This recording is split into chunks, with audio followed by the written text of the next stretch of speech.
Welcome to Journeys Through Sociology, a series of interviews with the Executive Committee of the International Sociological Association. I'm Lalebe Bohanyan, and our guest today is Dr. Yoshimichi Sato, who is joining us from Sendai, Japan. Dr. Sato is a distinguished professor at Tohoku University, where he is also the director of the Center for the Study of Social Stratification and Inequality. He earned his PhD from Tohoku University, and he is a former president of the Japanese Association for Mathematical Sociology, as well as a former president of the ISA's Research Committee on Rational Choice. Dr. Sato specializes in quantitative and mathematical sociology and has worked extensively with rational choice theory. Over the course of his career, he's done a wide range of research projects on issues relating to social stratification and social change. Thank you so much for joining us today, Dr. Sato. Thank you very much for inviting me. So, Dr. Sato, before we really begin delving into your history as a sociologist, I'd like to begin by just getting a sense of some of the work that you're currently doing. So could you say a bit about whatever aspect of your work right now you're most excited about? I'm now excited about solving puzzles in sociology in general. For example, I found no spatial correlation between wealth and crime rate in metropolitan Tokyo.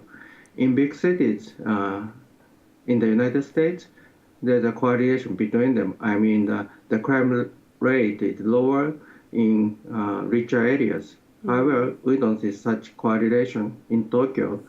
So I thought social capital, that is dense social networks among neighbors in poor areas, has prevented crime. So I collected some statistics to prove my prediction. And the data shows my prediction was empirically valid. So I was very excited about solving this kind of puzzle in sociology. So, and is this, in terms of your work as a sociologist, are you usually drawn to these kinds of puzzles? So, for example, in this case, you're saying you were intrigued by the fact that there was a correlation between wealth and crime rates in the U.S. and not in Tokyo. So is it that kind of puzzle initially that interests you in a topic and that you pursue? Oh, yes, because, we see some contradictions between theories, sociological theories, and empirical data. So we find some puzzle between them. So it's very exciting to fill the gap between the previous theories and empirical data. So can you give us maybe an example of another kind of puzzle that you've approached as a sociologist? So one example is this correlation between crime rates and wealth. What would be another kind of sociological puzzle that you've worked on? A colleague of mine, Toshio Yamagishi, a famous social psychologist, has found that the level of trust in strangers is higher in the United States compared to Japan. So that's a puzzle because many people thought Japan is a collective-oriented society, homogeneous, they trust each other. However, some empirical data have shown that Americans are more trustful than Japanese. So Toshio Yamagishi has conducted some social psychological experiments and surveys. But I thought we need more clearer theory to explain the difference. So I built up a game theoretic model to understand what kind of condition would facilitate the trust relation between strangers. That's fascinating. Dr. Sato, I know that in your own case, you began your studies in mathematics before, shifting to sociology. And clearly, you bring your expertise in mathematics to sociology and to the way that you study social issues. So can you just maybe tell us a bit about what was it that drew you to sociology? What maybe were, three of the main reasons that you chose to become a sociologist? First of all, as you pointed out, I wanted to become a mathematician when I was a high school student. So I entered a natural science program at college to study mathematics. But it turned out that I need genius talent to become an excellent mathematician. So maybe I tried to change my future career. Then at that time I was interested in inequality in general because I was born in a relatively poor area in metropolitan Tokyo. Of course, as I said, the crime rate was low there, but I was keen on the social inequality in a sense. And the third reason is that in general, more general, I was interested in the relationship between society and the individuals. So, of course, when I was a first-year student at college, I didn't know anything about sociology and social sciences. However, I found some puzzle between individuals and society. So society consists of individuals. However, society is more than the collective aggregation of individuals.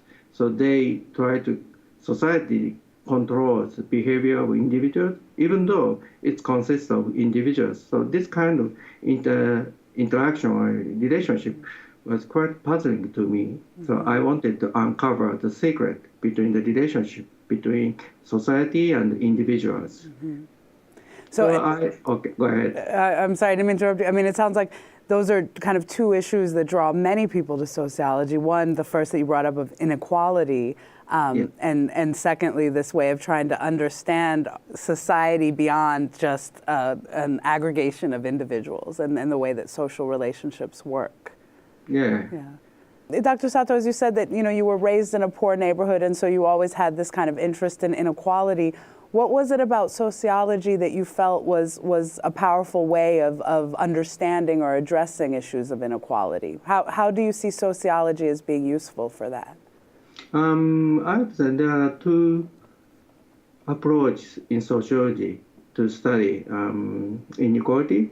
One is, as I often do, conducting social surveys to collect empirical data and apply some statistical models to the data to especially to understand the relationship between among several factors which would create inequality, such as social origin, education, and job career. The second tool approach to inequality is to build up some formal models using mathematical models dealing with interaction between people. And I'm quite interested in how inequality emerges among rather homogeneous population. For example, if you work with your friend doing something, then you see some bifurcation between the leader and the followers. Even though they are just, for example, if you look at, say, in some student activity, sports club, among college students, in the beginning, they are almost the same. But over time, you see some leader there and the followers. So I'm quite interested in how such inequality between homogeneous members would emerge. So I have built some computer simulation models to explain it. So, and Dr. Sato, I mean, also another issue that I'd be interested to hear you speak on, which we've asked many of the ISA members to speak about, is the kinds of challenges that they've faced as sociologists. So, when you look back over your career, what would you identify as being some of the most significant challenges that you faced? I have three challenges. The two of them related to the nature of sociology, and the last one is particularly found in Japan. The first challenge is I'm not a native speaker of English. I'm living in Japan, so I usually study Japan in Japanese. but I often write papers, book chapters in English. Then I feel some discrepancy between my way of thinking in Japanese and my expression in English. So this is my guess is that this is because I'm deeply embedded in the Japanese society. However, I try to make a general statement in sociology in English. However, when I do that, I feel I drop some subtle meaning or entities which are found in Japan. So this kind of discrepancy between my observation or my thinking in Japanese and my expression in English in sociology. So this is the first challenge. And the second challenge is also related to the first challenge. That is the comparative studies. So I've conducted social service, nationwide social service on social stratification and social mobility in Japan, Korea, and Taiwan in 2005. Of course, my colleagues in Taiwan and Korea helped me to understand their societies, but just analyzing statistical data, it helped me to understand the surface of the two societies, but I'm not a Korean, I'm not a Taiwanese, so I'm not deeply embedded in the two societies. So I feel some discrepancy, not discrepancy, but some difference between statistical analysis and the kind of reality in Taiwan and Korea. So this is the second challenge. Can I ask you, are there ways that you try and address that challenge? So, you are working with mathematical models, and as you say, when you work with them in your own society, you bring a certain level of background knowledge and context that you don't have when you attempt to do the work in other places. So how do you address that tension or that difficulty? I have two ways to solve that. The first way is I often go to Taiwan and Korea to feel the, smells or the sounds or eating some local food to become more localized or to try to be embedded in the two societies. And of course, the second solution is, of course, I need some colleagues, sociologists in the two societies, and we chat, we exchange ideas. Of course, hanging out with them is a good way to society. So I often drink beer or something with my friends there. Yes. Yeah, I love that as a way of dealing with it. Yes, actually just socialize with other sociologists that are in other places. Yes. Yes. So I'm sorry, I interrupted you, Dr. Sato. So you were saying that these two issues, the issue of, first you spoke about language, right? And kind of the difficulty of doing research that is embedded in Japan, but writing for global audiences in English and the kind of tension there. And also the issue of undertaking comparative work on other parts of the world that you may not be familiar with. And as you said, those are two issues that many sociologists all over the world face. But you also said that you had one challenge that was specific to Japan. That is, recently the Japanese have become very concerned about their privacy because a very strict law about privacy was implemented in the spring of 2005. And so this kind of the... Can you tell us about that law, Dr. Sato, or can you just generally tell us what that law was about for viewers that won't know? So now it's very difficult for example, the marketing companies get a list of residents or the Japanese to send out their questionnaires. So, sociological surveys also a kind of sending questionnaires or visiting people to ask questions. But at that time, the Japanese became more concerned about their privacy. So they many of them didn't like being interviewed by interviewers dispatched by the university or sociologist. So naturally, it lowered response rates in general. So I don't know.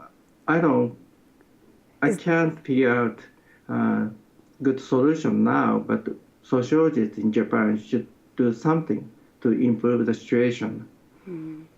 Is this a recent development, or has this historically been the case in Japan, that it's difficult to access this information and that people don't want their kind of privacy, that people have issues with privacy? Is this something ongoing, or is this intensified recently? The phenomenon is observed recently, but we've seen a long-term declining trend in response rate. But as I said, the law implemented in 2005 made a big impact on response rate. And do you find that your colleagues in other nations are facing some similar situations, or do you think that this is just specific to Japan? I think this is a general situation, not only in Japan, but also in other societies. So as I said, we conducted surveys in Japan, Korea, and Taiwan, and we see some low response rates in the three societies. Yes, yes. So, Dr. Sato, we've talked a bit about your history in sociology, a bit about the challenges that you faced. I also know that you have a long history working with the ISA as well. Yes. If you could just tell us a little bit about your involvement with the ISA. I became an executive committee member, I think 5 years ago, when the World Congress was held in Durban, South Africa. Since then, I'm involved in ISA, and I really enjoy working with my colleagues. I mean, the executive committee members of the ISA who came from the world, not only from Asia, not only from North America, so they came from all over the world. So I really enjoyed such the heterogeneity or diversity in the board executive committee.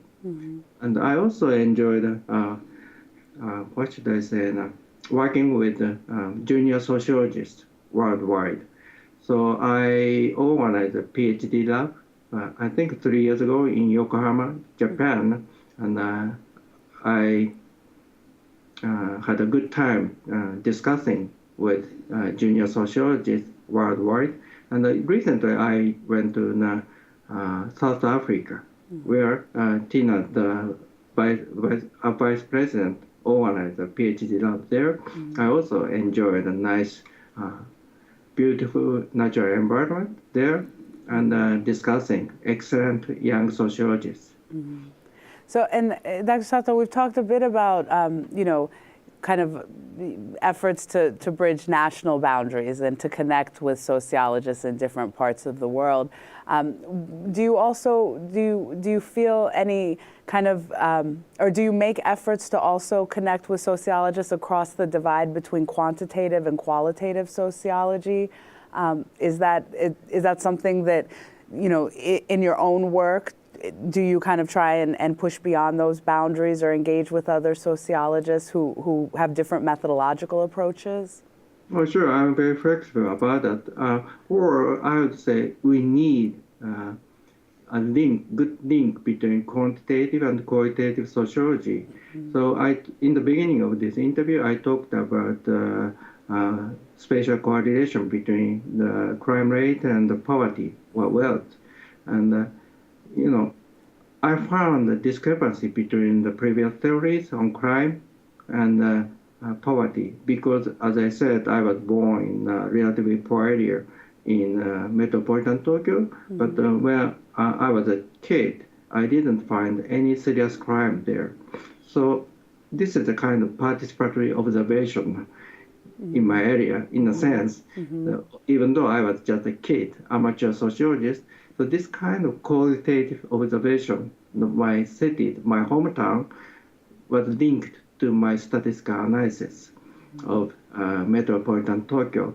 So some sociologists are fighting each other.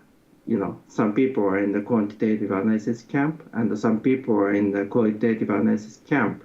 So they don't understand each other. But I would say this kind of not the integration, but making a nice link between the two camps would advance our understanding of society as sociologists. So, Dr. Sato, there's one last question that I'd like to pose for you. You know, if you hadn't decided to pursue sociology, is there something else that you would have been interested in pursuing? Oh yes, I'm a big fan of jazz, so I wanted to become a jazz guitarist, traveling worldwide. I'm sorry, you wanted to become a jazz sociologist. Oh, I'm not a jazz sociologist, jazz guitarist. Okay. I wanted to play guitar in jazz clubs worldwide. Wow. And do you play the guitar? A little bit. Okay. So maybe that's still possible. Well, Dr. Sato, it's been a real pleasure having you here with us today. Thank you so much for taking the time to join us. Thank you very much. I really enjoyed talking to you. This has been another journey through sociology with Dr. Yoshimichi Sato. We look forward to next time when Professor Jennifer Platt will be joining us from England.